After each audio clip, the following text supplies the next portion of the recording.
Abyssinian स्किमिटारबिल।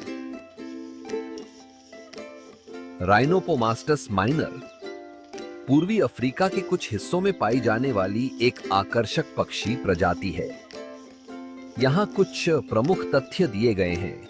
ये Djibouti, Ethiopia, Kenya, Somalia, दक्षिण Sudan, Tanzania और युगांडा में पाया जाता है। इसकी दो मान्यता प्राप्त उप प्रजातियां हैं, राइनोपोमास्टस माइनर माइनर और राइनोपोमास्टस माइनर कैबानीसी, जो इस क्षेत्र में थोड़े अलग अलग क्षेत्रों में पाई जाती हैं। ये आमतौर पर खुली झाड़ियों, शुष्क सवाना और कम ऊंचाई 1400 मीटर से नीचे पर कंटीली झाड़ियों में पाए जाते हैं।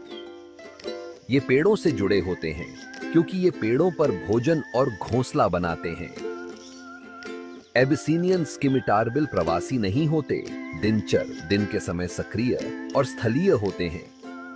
कुछ अन्य वुड हूपो पक्षियों के विपरीत ये आमतौर पर अकेले या बड़े झुंडों के बजाय जोड़े में देखे जाते हैं। ये कलाबाज पक्षी होने के लिए जाने जाते हैं, जो पेड़ों के बीच ऊर्जावान रूप से घूमते हैं।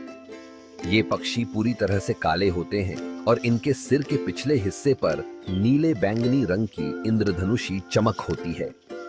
इनकी सबसे विशिष्ट विशेषता इनकी चमकीली नारंगी से लाल रंग की घुमावदार और नुकीली चोंच है, जो एक कैंची, एक घुमावदार तलवार जैसी दिखती है।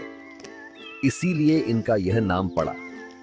यह विशिष्ट चोंच इनके सिर से थोड़ी लंबी होती है और दरारों में खोजबीन के लिए इस्तेमाल की जाती है। ये कैंचीबिल समूह में सबसे छोटे होते हैं।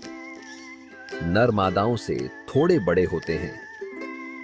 इनकी पहचान इनके पूरी तरह काले पैरों और छोटी पूंछ, सिर को छोड़कर शरीर की लंबाई के बराबर से होती है, जो इन्हें अन्य वुड हूपो पक्षियों से अलग करती है।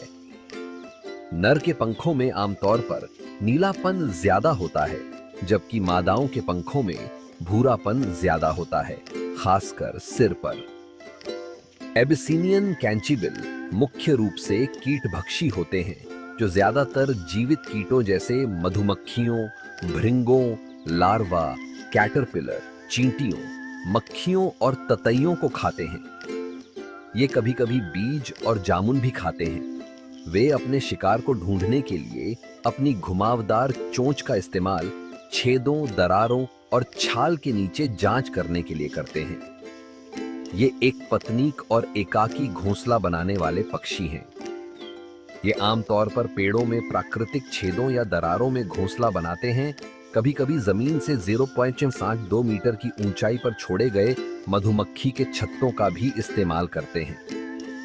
औसतन अंडे का आकार 2 अंडों का होता है।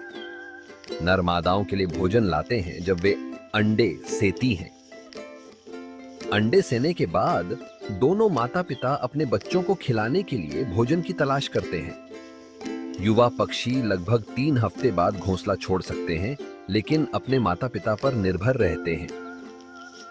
कॉमन स्किमिटारबिल की तरह ये शिकारियों को भगाने के लिए तेज आवाजें और एक अप्रिय गंध छोड़ते हैं। इनकी चेतावनी भरी आवाजों को डॉक की आवाज की एक श्रृंखला के रूप में वर्णित किया गया है। इनके घोंसलों पर कभी-कभी ग्रेटर हनीगाइड इंडिकेटर द्वारा परजीवी हमला किया जाता है। एबिसिनियन स्किमिटारबिल को वर्तमान में IUCN द्वारा सबसे कम चिंताजनक प्रजाति के रूप में सूचीबद्ध किया गया है, जिसका अर्थ है कि इसे व्यापक रूप से विलुप्त होने का तत्काल खतरा नहीं माना जाता है।